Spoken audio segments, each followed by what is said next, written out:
Dr. Thambi Durai, please no cross talk. Nothing is going on record. You please take your seat. You please take your seat. Dr. Thambi Durai, please take your seat. Please take. Both of you, please take your seat. Don't speak like this. Please. Dr. Sudhanshu Trivedi ji, please. आप बोले. माननीय सभापति महोदय, आज इस पुराने वक्त की आखिरी रात में खड़े होकर इस नए वक्त के आगाज की नई सुबह के दिन मैं प्रधानमंत्री श्री नरेंद्र मोदी जी, हमारे अल्पसंख्यक मामलों के मंत्री किरण रिजिजू जी का मैं बहुत इस्तकबाल करता हूं। जब वक्त के ऊपर हम बात कर रहे हैं, वक्त की रुखसती का वक्त आ गया है और नई वक्त की नई सुबह होने का वक्त आ गया है। अगर हमें इस पे बात करनी है तो मुझे चार दृष्टि से बात करनी पड़ेगी। एक, इस बिल के तकनीकी प्रावधान जिस पे बहुत सारे लोग बहुत कुछ बोल चुके हैं। दूसरा है वक्त की अवधारणा, तीसरी है वक्त की राजनीति और चौथा है वक्त की राजनीति के नाम पर होने वाली वह सांप्रदायिक बनाम सेकुलर की राजनीति। सबसे पहले हमारे नेता सदन माननीय नड्डा जी ने बताया कि किस विस्तार के साथ इस वक्त कमेटी ने काम किया, किस शिद्दत के साथ हमारी सरकार ने काम किया।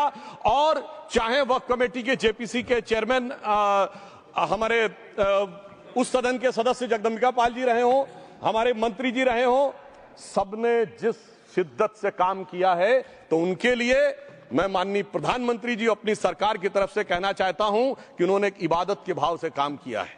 तो मैं कहना चाहता हूं, इबादतों की तरह मैं ये काम करता हूं, अपने फर्ज को झुककर सलाम करता हूं, फिर भी आप खिलाफत कर रहे हैं तो तेरी मुखालफत से निखरती है शख्सियत मेरी। मैं सियासी दुश्मनों का भी बहुत एहतराम करता हूं। तो इस एहतराम के साथ मैं अब आगे का बयान शुरू करता हूं और मैं ये बताना चाहता हूं कि एक बड़ी सिंपल सी बात है जो अभी माननीय नड्डा जी ने भी कहा। दुनिया के तमाम मुस्लिम देश बता दिए, इस्लाम की धर्म स्थली सऊदी अरब, सबसे बड़ा मुस्लिम देश इंडोनेशिया, जहां खलीफत रही वहां टर्की, और जहां आईएसआईएस का इलाका वहां इराक और सीरिया, वहां कहीं भी कुछ भी नहीं है ऐसा, फिर भी हमारे यहां क्यों है कैसा। तो मैं कहना चाहूंगा सभापति महोदय, एक हिंदी में कहावत होती है, नया मुल्ला प्याज ज्यादा खाता है, परंतु यहां तो जो गैर मुल्ला प्याज बहुत खा रहा था और इतना खा रहा था कि आंसू निकल रहे थे गरीब मुसलमान के भी और देश के भी। इसलिए मैं कहना चाहता हूं सभापति महोदय, अगर छोड़ दीजिए भारत की बात करिए तो क्या ऐसी कोई शक्ति सिखों के पास है, ईसाइयों के पास है, यहूदियों के पास है, पारसियों के पास है? नहीं है। छोड़ दीजिए, इस्लाम के अंदर आइए। अगर इतना भाईचारा है तो ये सुन्नी वक्फ बोर्ड और शिया वक्फ बोर्ड अलग क्यों है मेरे भाई? जमीन पे एक दूसरे पे एतबार नहीं है, सिर्फ सियासत के लिए साथ में आने की बात है। ये भी जरा सोचने की बात है। और जो अकलियतों में भी अकलियत है, आगा खानी है, बाकी है, जो बोहरा है, उनकी तो कोई गिनती नहीं है।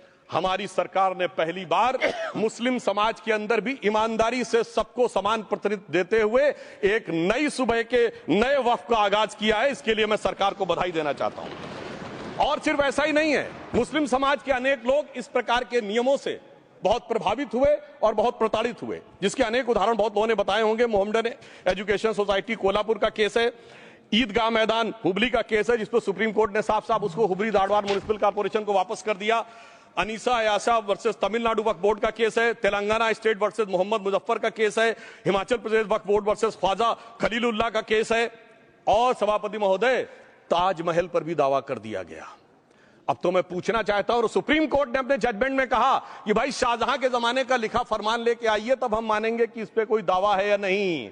आप सोचिए कि अगर ये वक्त का कानून इसी ढंग से चला होता तो क्या होता। अभी हमारे जॉन ब्रिटास जी और मनोज झा जी ने बहुत सारी बातें बोली थी। एक प्यास की बात बोली थी, उन्होंने उड़ीसा के ग्राहम स्टोन्स का जिक्र किया था, तो उसमें तो कांग्रेस की सरकार सीबीआई की इंक्वायरी नहीं कर पाई थी। मगर जब ताजमहल का उल्लेख आता है सभापति महोदय, तो एक प्यास मुझे याद आ जाती है। जब शाहजहां जेल में था और दूर से उस ताजमहल को देखता था और उसे सिर्फ एक सुराही पानी मिलता था और उसने औरंगजेब से कहा एक सुराही पानी और भिजवा दो, तो जानते उसने मना कर दिया। तो दुखी होकर शाहजहां ने फारसी में लिखा, ए पिसर तू अजब मुसलमानी, जे पिदरे जिंदा आप तरसानी, आफरीन हिंदुआन सदबार, जे देहंद पिदरावा मुर्दा देवम आप। मतलब तू कैसा मुसलमान है जो जिंदा बाप को पानी के लिए तरसा रहा है? तुझसे तो आफरीन 100 बार उन हिंदुओं को है जो पितृपक्ष में मरे हुए बाप को भी पानी देते हैं। और सभापति महोदय, मैं बताना चाहता हूं कि ये हमने ईमानदारी से मुस्लिम समाज के कल्याण के लिए बात की है, क्योंकि एक तरफ खड़ा हुआ है ईमानदार मुसलमान जो शराफत के साथ ईमान को गले से लगाए हुए हैं, और दूसरी तरफ कुछ चंद सरमाएदार हैं जो उस अमानत में खयानत करके शरारत के साथ उसके झंडा बरदार बनना चाहते हैं। तो ये मुकाबला किसके बीच में है? ये शराफत अली और शरारत खान के बीच में मुकाबला है। हमारी सरकार शराफत अली के साथ खड़ी है, हमारी गरीब मुस्लिम के साथ खड़ी है। ये गरीबों गुर्बत वाले गुर्बत अली और सरमाएदार वाले गाजी खान के बीच का इलाका है। मगर मैं कहना चाहता हूं महोदय, एक बात मैं बहुत स्पष्ट रूप से कहना चाहूंगा, इन जरूरतमंद मुसलमानों की लड़ाई के लिए मैं कह सकता हूं कि ये गरीब मुसलमानों के दिल की कसक और कट्टरपंथी वोट के ठेकेदारों के मन की ठसक के बीच में हमारी सरकार ने उस कसक का साथ दिया है, जिसके लिए मैं मानता हूं गरीब और पसमानदा मुसलमान निश्चित रूप से उनका आभारी होगा। हां, मगर जब इसकी बात आती तो भी माननीय खड़गे जी भी बोल रहे थे, माननीय संजय सिंह जी भी बोल रहे थे, मनोज झा जी भी बोल रहे थे कि साहब आपके यहां वो कितने पुजारी हैं और कितने किस वर्ग के पुजारी हैं। तो मैं उनको बताना चाहता हूं, केवल अकेले जूना अखाड़े ने पिछले साल 71 SC ST लोगों को महामंडलेश्वर बनाया है। अरे आपको हमारे सदन में बैठे हुए बाल योगी उमेश नाथ जी नहीं दिखते? वैसे तो कहा जाता है जात ना पूछो साधु की, मगर मैं बताना चाहता हूं विश्व हिंदू परिषद के 50,000 से अधिक पुजारी ट्राइबल्स में जो शेड्यूल कास्ट है जो काम कर रहे हैं। मगर मैं हद अदब से पूछना चाहता हूं, बताइए मुल्ला, मौलवी, मुफ्ती, मुकर्रम, बारी, हाफिज में से कितने पसमंदा हैं? उसमें कितने जुलाहा, अंसारी, घोसी, बताइए मिरासी कितने हैं? बाकी छोड़िए, पर्सनल लॉ बोर्ड में है क्या? अरे वक्फ बोर्ड में है क्या? इसीलिए मैं कहता हूं खुद मियां फजीहत दूसरों को नसीहत। अगर ईमानदारी से बात करनी है तो उस पर आगे। मगर मैं एक बात और कहना चाहूंगा कि हमारी जो सरकार ने नाम दिया है, इसको उम्मीद नाम दिया है, और ये उम्मीद है किसके लिए? उस ईमानदार मुसलमान के लिए और देश के हर खास व आम के लिए ये उम्मीद है। मगर सभापति महोदय, कुछ लोग वो हैं जो उम्मा का ख्वाब पाले हुए थे। उम्मा शायद हमारे बहुत से लोग समझते हो ना समझते हो, पूरी एक एंटायर जो इस्लामिक खलीफत और राज होता है उसको उम्मा कहते हैं। उम्मीद वालों को तो उम्मीद की नई रोशनी दिख रही है, उम्मा वालों की उम्मीद पे पानी फिर रहा है। तो ये उम्मीद और उम्मा के बीच का भी मामला है। परंतु मैं ये भी कहना चाहूंगा सभापति महोदय, इसके बाद सिर्फ ऐसा ही नहीं था, प्रॉपर्टीज के ऊपर, तमाम सरकारी प्रॉपर्टीज पे जिसमें बहुत डिटेल में हमारे साथी लोग गए, मैं डिटेल में नहीं जाना चाहता। भोपाल का विषय है, हैदराबाद का विषय है, मुंबई का है, लखनऊ का है, पटना का है, बहुत प्रकार से है। माननीय लालू प्रसाद यादव जी का विषय जब बताया गया था तो बहुत ज्यादा हमारे मनोज झा जी बोल रहे थे, तो अब मैं उसके डिटेल में नहीं जाना चाहता हूं। सबने वो वीडियो देखा है। बस एक लाइन में उनके लिए कहना चाहूंगा, वो कुछ भी बोल रहे हैं, जिसे कहते हैं बिगड़ी बात बने नहीं, लाख करो किनकोए, रहीमन बिगड़े दूध को मथे न माखन होए। अब जो बोलना था वो बोल चुके, सबके सामने वो आ चुका। अब एक बात और है, दूसरे धर्म स्थलों के बारे में विषय आता है, तो मैं याद दिलाना चाहता हूं, केरला के कैथोलिक चर्च ने 31 मार्च 2025 को जो लिखा, सिर्फ उसकी लास्ट की 2 लाइन बोलना चाहता हूं। We request the central government to get the amendment bill passed as early as possible so that the tears of thousands of suffering people in the place like Munambam can be wiped out only by a legal amendment that can provide a permanent solution to their suffering. We urge all the MPs from opposition party to support the bill so that the historic legislation can become unanimous. मगर सभापति महोदय, ये अल्पसंख्यकों की बात करने वाले जब अल्पसंख्यक की बात आती तराजू पे तौलते हैं, किसका वेट ज्यादा है, किसकी धमक ज्यादा है, किसकी खनक ज्यादा है, फिर तय करते हैं कि माइनॉरिटी के साथ आना है, किस माइनॉरिटी के साथ नहीं आना है। और मैं एक और बात कहना चाहता हूं, तमिलनाडु के तिरुचेरी मंदिर की बात आई, यमुनानगर में गुरुद्वारे की बात आई, केरल में क्रिश्चियन कम्युनिटी की जमीन की बात आई। बहुत सारे लोग प्लेसेस ऑफ वर्शिप के एक्ट की बात करते हैं, तो as per places of worship act Tamil Nadu का मंदिर का तो स्टेटस नहीं चेंज हो सकता भाई। 15 अगस्त 47 के बाद किसी प्लेस ऑफ वर्शिप का स्टेटस नहीं चेंज हो सकता, तो वक्फ बोर्ड को क्लेम फॉरफिट कर देना चाहिए, because it is in contrast to the places of worship act. परंतु अब सुनिए, यही गुरुद्वारे के बारे में भी होना चाहिए। मगर सभापति महोदय, चाहे वक्फ बोर्ड का एक्ट हो, चाहे प्लेसेस ऑफ वर्शिप एक्ट हो, एक ही को फायदा होना है, जिसे कहावत में कहते हैं खरबूजा छुरी पर गिरे या छुरी खरबूजे पे गिरे, आखिर में कटना भगवे रंग के खरबूजे को ही होता है। अब मैं यह भी बताना चाहता हूं कि इन संपत्तियों के द्वारा जो कुछ हुआ, उन्होंने इतनी चीजों को लिया है, इतनी चीजों को लिया है। एक पुराना उर्दू का शेर है कि मिटे नामियों के निशान कैसे कैसे, और ये जमीन खा गई आसमां कैसे कैसे, इस जमीन ने कैसे कैसे लोगों को अपने में समा लिया, इसकी तमाम तारीख गवाह है। अगर मैं इसमें बहुत डिटेल में जाऊंगा तो सदन का बहुत सारा वक्त जाएगा, परंतु मैं एक बात ये कहना चाहता हूं कि जब इतना ज्यादा आगे बढ़ गया तो फिर कोर्ट ने आगे इंटरवेनेशन करना शुरू किया। मैं डिटेल में नहीं जाना चाहता हूं। अभी कार्तिकेय शर्मा जी ने बहुतों ने बोला सैयद फसल का case versus Union of Government, Allahabad high court के केस को कहा, मगर Bashir versus State of West Bengal case में उन्होंने बहुत क्लियर कट कहा है कि Waqf is not a religious denomination in accordance with the Article 26 of the Constitution, so the matter relating to the restricting the economic, financial, political and other sector activities that may be associated with religious practice under Article 25(2)(a) of the Constitution can be regulated by the state. तो मुझे लगता है अब इसके बाद कोई किंतु परंतु का स्कोप नहीं रह जाना चाहिए। परंतु उसके बाद भी सभापति महोदय जो कानून को न माने, जो कहे संविधान को नहीं मानेंगे और जो ये कहे कि साहब अदालत के आदेश को भी नहीं मानेंगे, तो फिर इसका मतलब उसके मन में तो एक ऐसी बादशाही आ गई है। इसके लिए मुझे सभापति महोदय वो पुरानी वाली फिल्म अगर लोगों को याद हो तो मुगले आजम का वो सीन याद आता है कि जब अकबर ने अनारकली को कैद कर लिया तो सलीम कहता है जब्त मैं करूं जिसकी की जमीन वीरान हो गई है, जब्त वो न करे जिनके सिर्फ शौक के बाद चाहत को ठेस पहुंची है। ये जिल्ले इलाही की बादशाही नहीं बल्कि खुदाई है।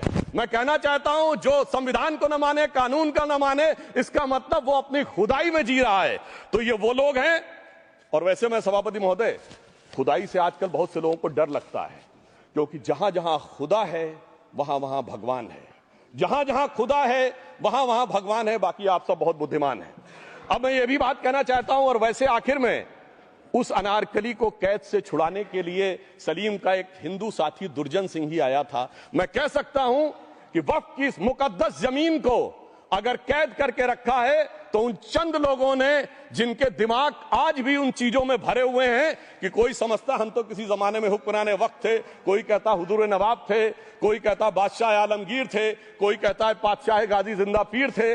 तो नदीमुल हक साहब ने जो बोला था ना, किसी के बाप का हिंदुस्तान थोड़ी है, बिल्कुल मैं कहना चाहता हूं जिन्होंने इस देश के लिए खून बहाया उनके बाप का हिंदुस्तान है, उस गरीब मुस्लिम कारीगर के बाप का हिंदुस्तान है। पर जो ये कहते हैं कि आगरे का लाल किला किसके बाप ने बनवाया, आगरे का किला किसके बाप ने बनवाया, दिल्ली का किला किसके बाप ने बनवाया, हैदराबाद का चार मीनार किसके बाप ने बनवाया, उसके बाप का यह हिंदुस्तान नहीं है।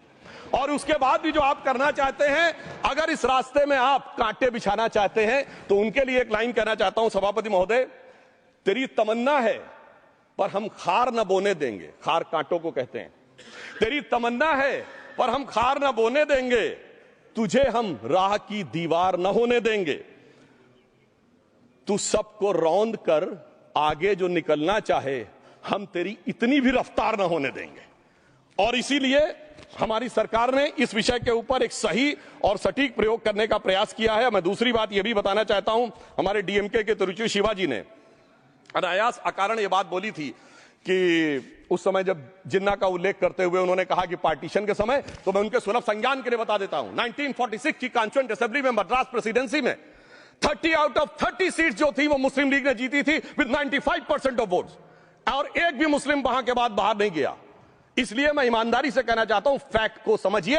और जो मद्रास प्रेसिडेंसी के मुस्लिम लीग के अध्यक्ष थे और पीजे पोकर साहब बहादुर और मोहम्मद इस्माइल, वही बाद में इंडियन यूनियन मुस्लिम लीग के अध्यक्ष बने, और उन्होंने 28 अगस्त 1947 को सेपरेट इलेक्टोरेट मांगे। जो कोई जाके कॉन्स्टिट्यूएंट असेंबली की डिबेट में पार्लियामेंट किया, आप वेबसाइट पे पेज नंबर 270 पे जाके पढ़ लीजिएगा, सरदार पटेल ने बड़े गुस्से में इस बात को कहा, अब जो हो गया सो हो गया, एक रात में दिल नहीं बदल गया, मगर अब देश के लिए कैसे आगे बढ़ना है उसके लिए ईमानदारी से आगे आओ। और खैर मैं अंबेडकर जी और पटेल जी के बहुत सारे वो कोट कर सकता हूं, सारी बातों को छोड़िए, मगर अफसोस की बात यह है सर कि अभी मनोज झा जी ने बोला था हम में से कोई शक है, कोई हूण है और ये करिए। अरे भैया जमाने चले गए, अब जेनेटिक सीक्वेंसिंग का जमाना आ गया है। और जेनेटिक सीक्वेंसिंग ने क्या प्रूव किया है, दुनिया के सबसे बड़े मुस्लिम देश इंडोनेशिया के राष्ट्रपति आए थे और राष्ट्रपति भवन में उन्होंने डिनर के दौरान कहा कि few weeks back I got my genetic sequencing done and I was told that I am an Indian GDN. अरे साहब कहां गुलामी की मानसिकता में पड़े हुए हैं सभापति महोदय। और यहां गुलामी की मानसिकता इस कदर पैबस्त है लोगों के दिमागों में, किसी सदन के एक सदस्य यहां विराजमान है, वो उस समय महाराणा सांगा का उल्लेख कर दिए। मैं ईमानदारी से कहता हूं, एक भी इंडियन सोर्स में इसका उल्लेख नहीं है। सारे के सारे फॉरेनर्स और लुटेरों के सोर्स में उल्लेख है। इसीलिए मैं कहता हूं, ये गुलामी के जिन्होंने गुलाम बनाया उनके सोर्सेस पे यकीन ना करिए। और वैसे थोड़ा सा आउट ऑफ कॉन्टेक्स्ट होते ये भी बोल दूं, हमारे सदन के बहुत सदस्यों को नहीं पता होगा, अलेक्जेंडर के आक्रमण का किसी भारतीय सोर्स में कोई उल्लेख नहीं है। पोरस नाम के किसी राजा का उल्लेख नहीं है, सिर्फ और सिर्फ ग्रीक में है। इसलिए गुलामी की मानसिकता से बाहर निकलिए, तब इन चीजों को आप सही ढंग से समझने में सफल होंगे। मेरा अब यह भी अनुरोध अपने सदस्यों के साथ है। वक्त की अवधारणा के बारे में बहुत कुछ बोला जा चुका है कि ये ओरिजिनली कहां से आया, पर मैं इतना कहना चाहूंगा, सबसे पहले वक्त का उल्लेख आता है जब ससनिड एम्पायर को खलीफा उमर ने कैप्चर किया, तो आज का जो सदर्न इराक है उसके इलाके को उन्होंने वक्फ डिक्लेयर किया और वो स्टेट के द्वारा कंट्रोल होता था। स्टेट के बारे में माननीय नड्डा जी ने अभी बताया कि बड़े बड़े देशों में किस ढंग से होता था। सर सैयद अहमद खान ने भी वक्फ को मूल इस्लाम का हिस्सा न मानते हुए इसके लिए मुजार शब्द कहा है, जो शरिया के अंतर्गत आता है, और इसी के लिए उन्होंने फतवा आलमगीरी को भी कोट किया था। और इसीलिए 1894 की जो प्रिवी काउंसिल का जजमेंट जो आया था वो वक्फ अल औलाद के खिलाफ आया था। मगर सभापति महोदय, 1906 में कलकत्ता कांग्रेस अधिवेशन में कांग्रेस ने प्रस्ताव पारित किया कि प्रिवी काउंसिल के जजमेंट में कुछ गलती है, इसे बदलना चाहिए। क्योंकि 1904 में जिन्ना कांग्रेस को ज्वाइन कर चुके थे, इसलिए मैं कहना चाहता हूं फिर 1913 में वो जजमेंट बदला गया। हमारे सदन के बहुत से सदस्यों ने इस सदन और दूसरे सदन में बोला है, मैं एक सेंटेंस बोलता हूं, लगेगा जैसे वही लोग बोल रहे हैं। वर्ड ये है, कोट है, since the bill was introduce to administer the Muslim law for मुसलमान, so the question of public policy does not arise. लगता है जैसे हमारे कोई सदस्यों में बोल रहा हूं। सर, ये मोहम्मद अली जिन्ना ने अप्रैल 1913 में ही used this word while moving the report of the select committee to the imperial legislative council. Sir, 1913 से 2013 तक भाषा ही नहीं बदली और आज भी भाषा नहीं बदल रही है। हमें ईमानदारी से, और उस समय यूपी और बंगाल ने उसका विरोध किया था। आज यूपी और बंगाल के लोग किस तरीके से साथ में है वो पूरी तरीके से दिखाई पड़ता है। इसलिए हम ये कहना चाहते हैं, हाँ, एक प्रश्न बहुत उठाया जाता है कि केवल मुस्लिम ही वक्फ को क्यों दान दे सकता, ऐसा वक्फ बोर्ड में क्यों संशोधन किया गया। मैं ईमानदारी से कहना चाहता हूं, ऐसा नहीं कि मैं इस्लामिक मामलों का बहुत बड़ा आलिम फाजिल जानकार हूं, मगर इस्लाम में बहुत साफ मान्यता है कि जो गैर मुस्लिम है उसकी इबादत अल्लाह कबूल नहीं कर सकते, उसकी दुआ कबूल नहीं होगी तो दान कैसे कबूल होगा। साहब, हम इस्लामिक भावना का सम्मान कर रहे हैं। हमारे अल्पसंख्यक मंत्री गए थे तो वो मदीना में एक डेफिनेट लेवल तक जा सकते, उसके आगे नहीं जा सकते। अगर इबादत की इजाजत नहीं है तो साथ जायदाद की इजाजत कैसे हो सकती है। मुस्लिम भावना का सम्मान है, और अगर है तो कोई मुल्ला मौलवी मुफ्ती मुकर्रम बारी आज आके बता दे कि कबूल हो सकती है दुआ, तो हम दान भी कबूल करने के लिए तैयार हैं। और तो और छोड़िए साहब, जब आप कहते हैं कि हर चीज हलाल होनी चाहिए, तो साहब हलाल करने की प्रक्रिया नहीं, हलाल करने वाला भी मुस्लिम होना चाहिए, तब वो हलाल होता था। तो मैं पूछना चाहता हूं साहब, काटने के लिए तो हलाल होने के लिए मुस्लिम जरूरी है और बांटने के लिए बगैर मुस्लिम के भी हलाल होगा, ऐसा तो नहीं हो सकता। तो जो हमारी सरकार ने किया है वो मुस्लिम भावना के सम्मान के लिए किया है। और जहां तक मैं कहना चाहूंगा, हिंदू समाज के बारे में बात करते हैं, हमारे यहां कोई प्रॉब्लम नहीं है। हमारे यहां कोई ऐसा नहीं कि हज पे कोई गैर मुस्लिम नहीं जा सकता। हमारे देखिए कुंभ में 50 लाख विदेशी आए थे और किसी से नहीं कहा या कन्वर्ट हो जाओ। इसलिए मैं कहना चाहता हूं, हिंदुइज्म की धारणा और बाकी धारणा का जो तुलना करने का प्रयास करते हैं वो बहुत उचित नहीं है। मगर सभापति महोदय, इस वक्त में कई अद्भुत नजारे दिखाए। इस्लाम में जो काफिर से ज्यादा मुशरिक और शिर्क को बुरा माना गया, नहीं जो भगवान को माने ही नहीं। यहां देखिए वो लेफ्ट के लोग जो कहते हैं धर्म एक अफीम है, वो आज खुदाई खिदमतगार बन के खड़े हो गए। सोचिए कैसा बदलाव आया है। और सर, मुझे एक और चीज नजर आती है। एक पुराना गीत था, वक्त ने किया क्या हसी सितम। तो आज मैं कहना चाहूंगा, वक्त ने किया क्या हसी सितम कि मुस्लिम लीग और शिवसेना मिलके हो गए हम। और मैं कहना चाहता हूं, ये मुस्लिम लीग वो है जिसने सेपरेट इलेक्टोरेट की मांग की थी, और इस शिवसेना के उबाटा के हमारे इस सदन के एक सदस्य हैं। और सर, हमारे साथ मुरली जी बैठे हैं, मुरली देवड़ा जी ने मुझे याद दिलाया, उन्होंने, मिलिंद देवड़ा जी ने याद दिलाया, उन्होंने कहा एक जमाने में उन्होंने कहा था मुस्लिमों की नागरिकता छीन लेनी चाहिए। इसीलिए मैं कह रहा हूं, वक्त ने किया क्या हसी सितम, ये दोनों मिलके हो गए हम। और सर, मैं इसके बाद एक टेक्निकल बात करना चाहता हूं। जब इन्होंने टाइम ड्यूरेशन हटा दिया था और बैक में पीछे जा सकते थे, तो मैं पूछना चाहता हूं सर कि जब ब्रिटिश हुकूमत आई तो उसने तो मुगलों सारी हुकूमत ले ली थी, तो उनका मालिकाना हक कैसे हुआ। सर, 1707 के बाद तो इस्लामी हुकूमत दिल्ली से खत्म हो गई थी। एक आखिरी मुगल बादशाह शाह आलम के लिए तो बोला जाता था सल्तनते शाह आलम दे लाल किले ते पालम, यानी आज का आईजीआई एयरपोर्ट। तो साहब उसके बाद ये गुजरात के सूरत से लेकर लखनऊ तक उनका मालिकाना हक निकलने कहां से लगा?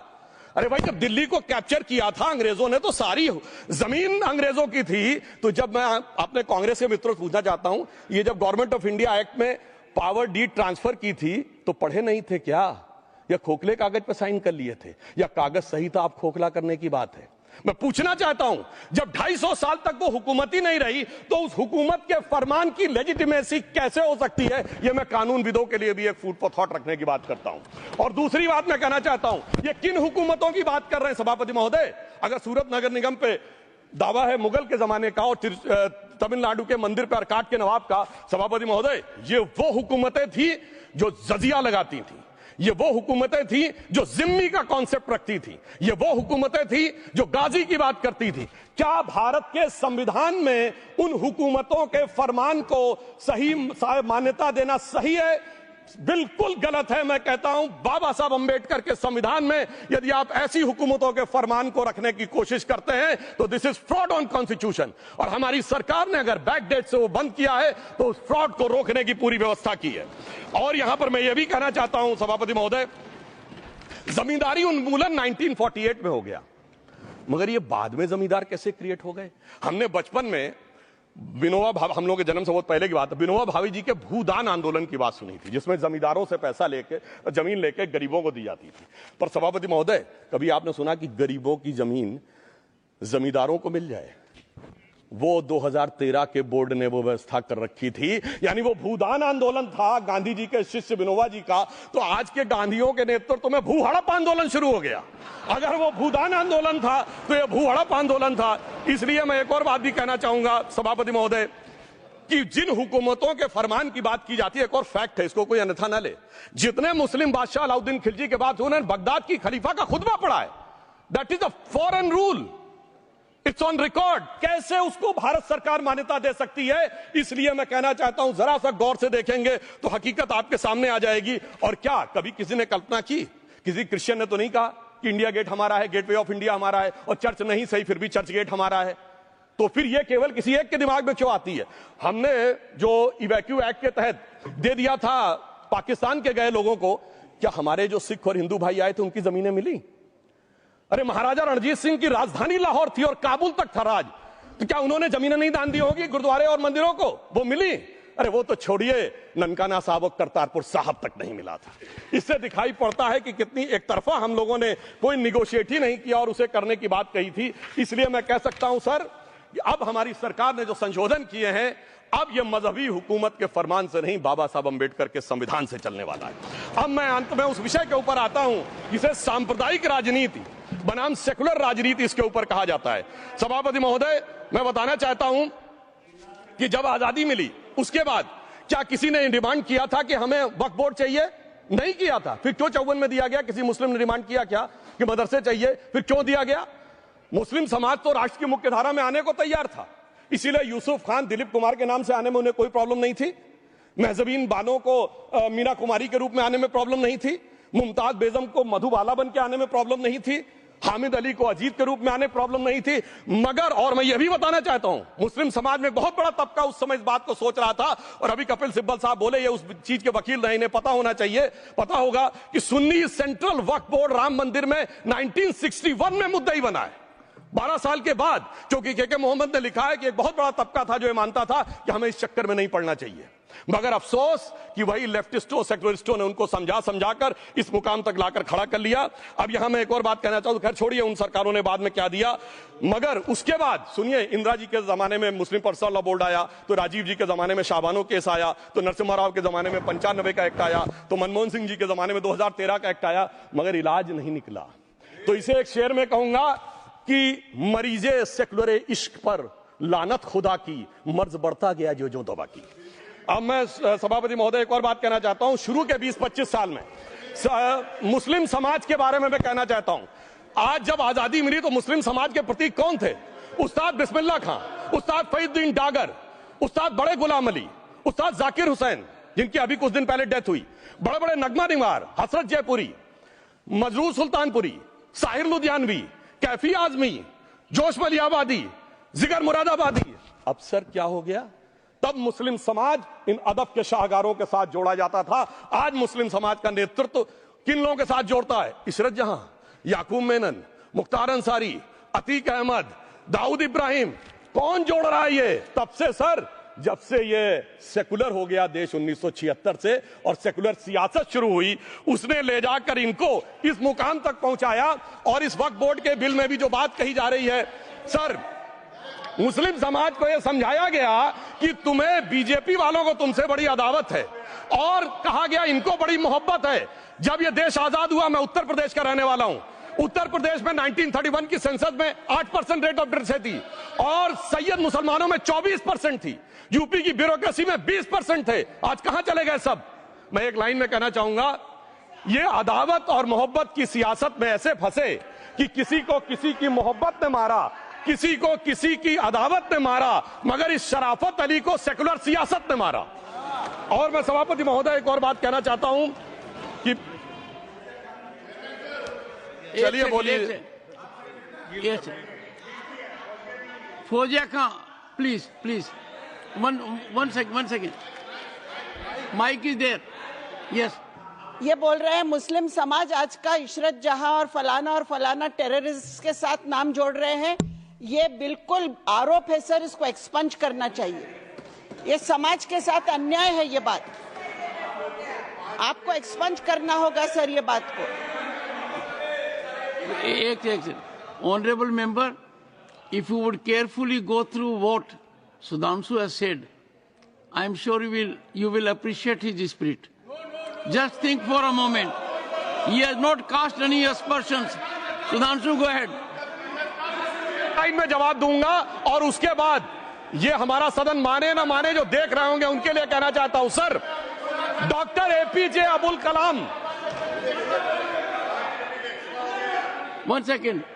काहे परेशान?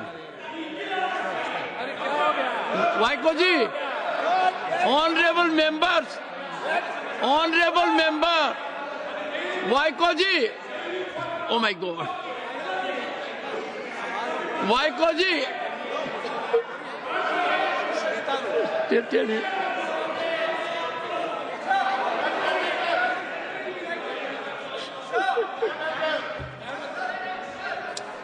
ऑनरेबल एसएम को जी हिंदी समझ रहे हैं।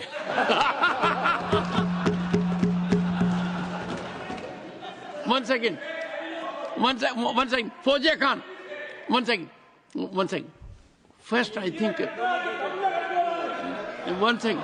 सर क्या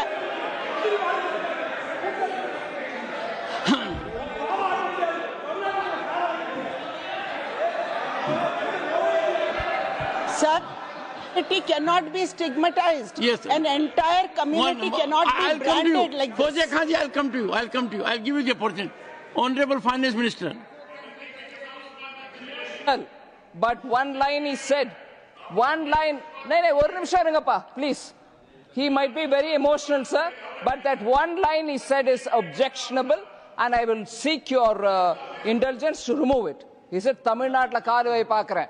You enter Tamil Nadu, I'll see you. No good. No good. இல்ல தப்பது தப்பு அப்படி சொல்லக்கூடாது. நீங்க அப்படி பேசுறது தப்பு. நீங்க அப்படி பேசுறது ரொம்பவே தப்பு. இந்த நாட்டுல யார் வேணாலும் எங்க வேணாலும் கால் வைப்போம். யாருக்கும் அதிகாரம் இல்ல ஒரு உயிர் மேல. Honorable Finance Minister. So sir, this is atrocious.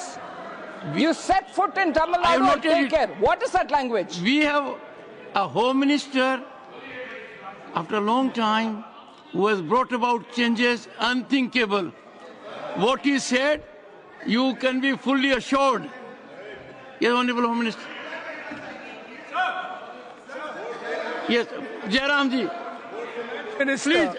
If the Honorable Finance Minister has found a statement objectionable, Jairam ji, the statement of the Honorable Member stigmatizing a whole community is objectionable. Oh. And what is worse is the chairman lending respectability to that view. Oh my. That is even worse. Honorable that is even worse. मान्यवर सुधांशु जी ने मुसलमानों के लिए कुछ नहीं किया है, India alliance के लिए किया है। अब मैं एक एक कर बता देता हूं। अरे सुनो ना भाई, आप सुनो तो। अरे दिग्विजय सिंह सुनिए, मैं खड़ा हूं ना अपने पैर पर। मान्यवर, सुधांशु जी ने कहा इशरत जहां, यही एनसीपी पार्टी ने इशरत जहां के घर पर जाकर रुपयों का इनाम भी दिया था और उसको शहीद बताया था। दूसरा कहा अतीक अहमद किस पार्टी से थे? इंडिया अलायंस की। दूसरा कहा अंसारी किस पार्टी से? कांग्रेस और इंडिया अलायंस के। ये सारे नाम आपके साथ जुड़े हैं भाई। उल्टा उन्होंने तो मुसलमान कम्युनिटी से तो ढेर सारे शायरों का नाम दिया जिन्होंने साहित्य की सेवा की और ढेर सारे साहित्य की रचना की। Sudhanshu, he is not yielding now. सबसे पहले मैं तमिलनाडु का जवाब देना चाहता हूं। Yes. सभापति महोदय, तमिलनाडु से ही डॉक्टर एपीजे अब्दुल कलाम थे और मैं सारे सदन से कहना चाहूंगा, डॉक्टर कलाम का नमाजे जनाजा और याकूब मेनन का नमाजे जनाजा एक ही दिन हुआ। कितने लोग याकूब मेनन के नमाजे जनाजा में गए और कितने डॉक्टर कलाम के नमाजे जनाजा में गए? डॉक्टर कलाम मेमोरियल पे कितने लोगों की फोटो है? दिखाएं मुझे, सोशल मीडिया पे पोस्ट की हो। मगर अफजल हालात का मारा था, आपके एक मंत्री का ऑफिशियल ट्वीट है, वो इस सदन के सदस्य नहीं तो मैं नहीं बोल रहा हूं। याकूब मेनन की जुडिशियल किलिंग हुई, आपके एक नेता का, मिनिस्टर का ऑफिशियल ट्वीट है, सदन के सदस्य नहीं है इसलिए नहीं बोल रहा हूं। और सर 26/11 आरएसएस ने कराया, सदन के सदस्य बैठे हुए हैं। हाफिज साहब और सुनिए, जाकिर नायक शांति का मसीहा सदन में सदस्य बैठे हुए हैं। सर किसने जोड़ा? मैं नहीं कह रहा हूं जोड़ा, हमने किससे जोड़ा मैं बताना चाहता हूं। मैं अपनी बात, सर मैंने नाम किसी का नहीं लिया। सर आपने उड़ता तीर क्यों पकड़ लिया? सर मैंने नाम नहीं लिया, उड़ता तीर क्यों पकड़ लिया? सर मैं पूरी बात करूं। सर मैं कहना चाहता हूं, हमारी सोच मुस्लिमों के बारे में और इनकी सोच में क्या अंतर है। देखिए, जिन लोगों ने मुस्लिम हिस्ट्री नहीं पढ़ी उन्हें मैं बताना चाहता हूं। एक दो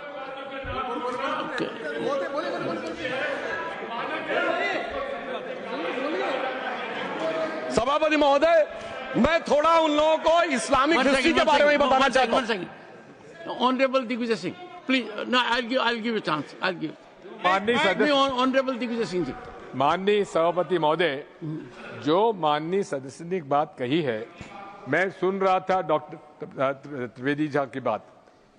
उन्होंने कहा था ऐसे ऐसे ऐसे मुसलमान हम लोगों के साथ हैं और वैसे वैसे मुसलमान इन लोगों के साथ हैं। बात यह है कि आपने जिस तरह से इस पूरी बात कही है, ये घोर आपत्तिजनक है, अपमानित करती है। और जो माननीय सदस्य ने भी मेरे बारे में भी कहा है, मैं उनकी निंदा करता हूं। Honourable home minister, honourable home minister, honourable home minister, एक सेकंड। Okay, one second, your mic will be on.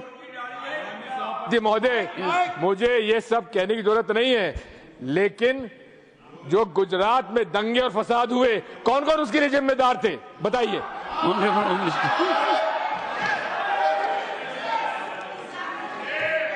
मान्यवर, मैं ध्यान से बारीकी से पूरे संवाद को सुन रहा हूं। माननीय सदस्य सुधांशु जी ने दिग्विजय सिंह का नाम नहीं दिया। अब वो खड़े होकर कहे मेरे बारे में कहा, इससे साबित हो गए। और अभी भी मौका है, आपने नहीं कहा है कि 26/11 के हमले में आरएसएस का हाथ था, तो अभी खड़े होकर माइक चालू कराकर बुलवा दीजिए। माननीय, और आपत्तिजनक बात है, मैंने ये बात कभी नहीं कही है, ये आप लोगों का प्रचार है। मेरी आपत्ति इस बात की थी कि सभी माननीय सदस्य ने और बात कही है कि अब हमारे तरफ ऐसे ऐसे मुसलमान थे और वैसे वैसे मुसलमान हम लोग की तरफ थे। ये पूरे समाज के साथ, पूरे अल्पसंख्यक समाज के साथ अपमानजनक बात है।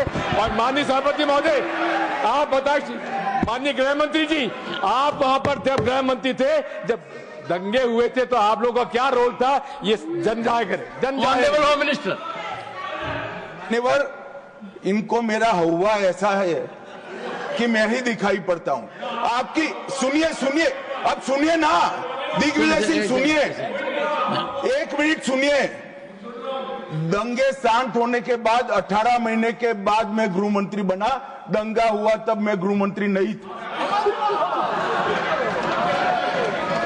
सुधांशु त्रिवेदी, संदर्भ में किसी का नाम नहीं लिया। अजीज बर्नी की किताब थी 2611 एंड आरएसएस कॉन्स्पिरेसी, कोई जाके चेक कर ले उसमें कौन कौन कहां कहां था। अब मैं मुसलमानों के बारे में कहना चाहता हूं, मुस्लिम समाज के लिए। बहुत से लोग ऐसे हैं जिनको मुस्लिम समाज की हिस्ट्री नहीं पता है। मैं बताना चाहता हूं, भारत से जब न्यूमेरिक सिस्टम सबसे पहले गया तो अल जहार थे सबसे पहले, जिन्होंने जाके 1793 में जो सूर्य सिद्धांत था उसका अरबी में ट्रांसलेशन हुआ सिंध हिंद।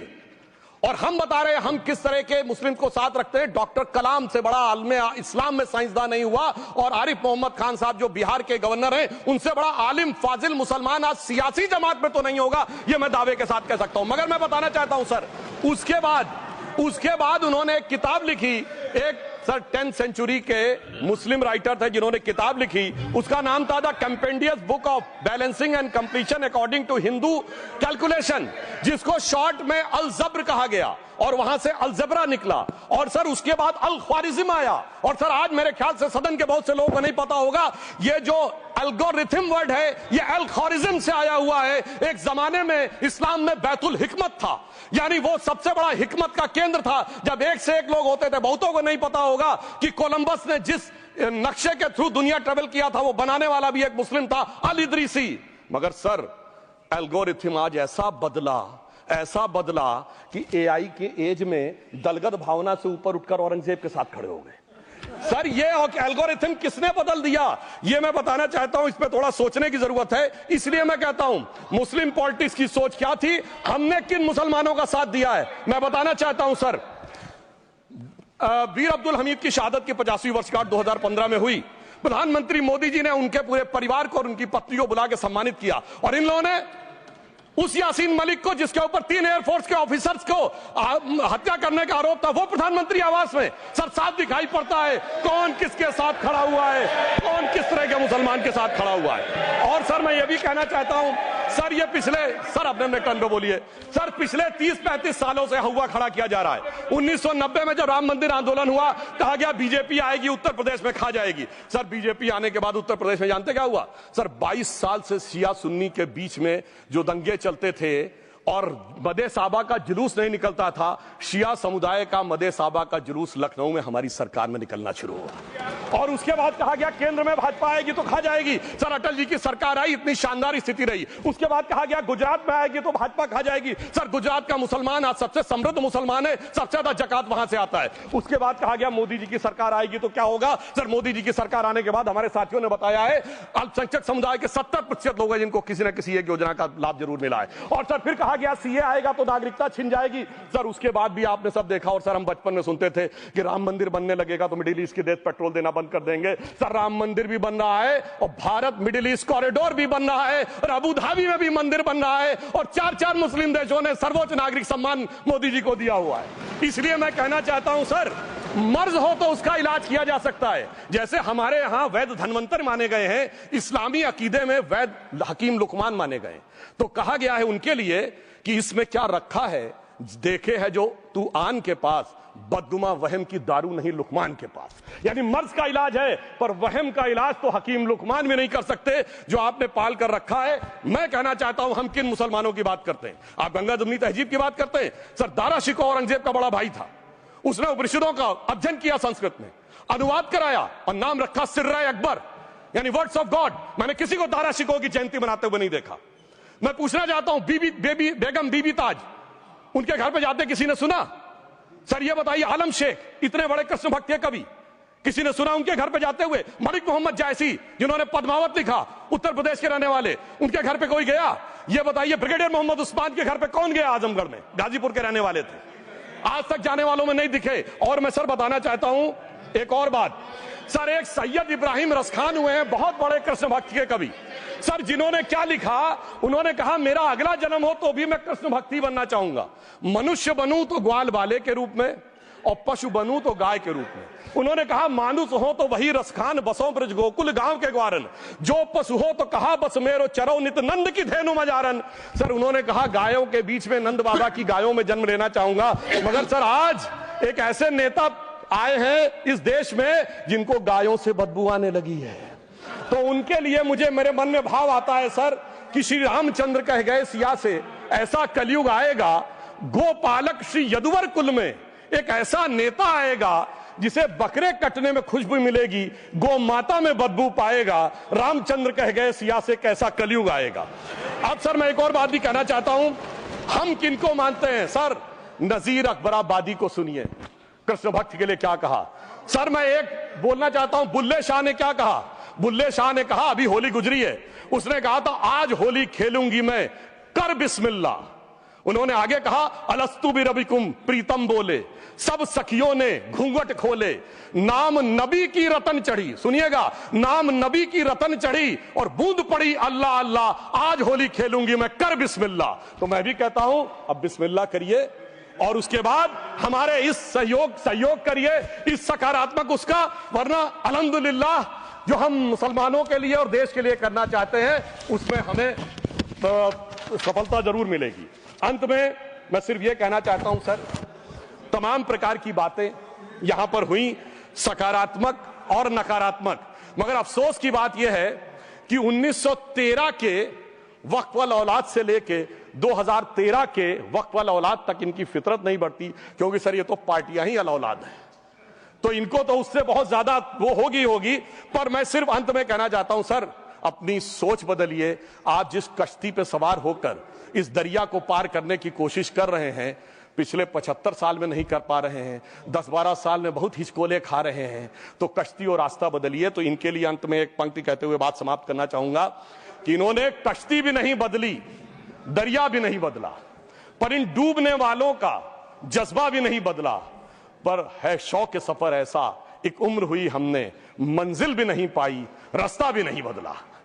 अब अगर नई मंजिल पानी है, नई मंजिल की नई सुबह देखनी है, तो मैं कहना चाहता हूं आइए सबको साथ लेकर चलिए। और एक ऐसा वक्त आया है जब मैं जो हमारे किरण रिजिजू जी ने कहा था कि मैंने शम्मा जलाई हवाओं के खिलाफ, तो मैं प्रधानमंत्री मोदी जी की तरफ से कहता हूं कि हमें इल्जाम मत दीजिए, बहुत अफसोस होता है, हमें इल्जाम मत दीजिए, बहुत अफसोस होता है। बड़ी तरकीब से कश्ती यहां तक लेके आए हैं और बदल देते हैं हम दरिया की लहरें अपनी हिम्मत से, आंधियों में भी अक्सर चिराग हमने जलाए हैं। धन्यवाद।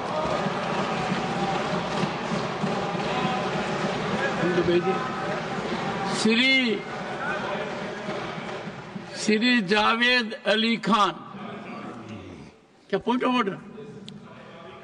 धन्यवाद सभापति जी। One second honourable member Tiruchi ji, under which rule? 261 sir है 261 rule 61 261 yes, I am at rule 261. Sir, if the chairman is of opinion that a word or words as or have been used in debate which is or defamatory or indecent or unparliamentary or undignified, he may in his discretion order that such word or words may be expelled. Good. I know the rule. Sir, I was hearing the translation, sir, and he was telling about good intention Muslims and evil intention Muslims. Evil is an unparliamentary word, sir. Kindly explain it. While the Honorable Member Parliament Sudhanshu Trivedi has said enough on it, I reserve my order and you will have it tomorrow in detail on this point. No, I have reserved my order. I will go through every word and I do it quite tomorrow itself. Jairamji, tomorrow itself. Tomorrow itself. No, will tomorrow come? And I am surprised that chairman becomes easy punching bag. आपने 2 बार पिछले 20 minute में कहा है, I am lending strength to this narrative. So you supported him? Yes. You supported him? I support, once again, I support everything which is good, everything which is constitutional, everything which we need to follow as decorum. And I have said so on number of occasions. There are occasions when I have supported you. Don't forget that I have supported you. That you are one of those members who regularly attend parliamentary proceedings. You are very well prepared on occasions. I appreciated your contribution when Disaster Management Act bill was introduced in 2011.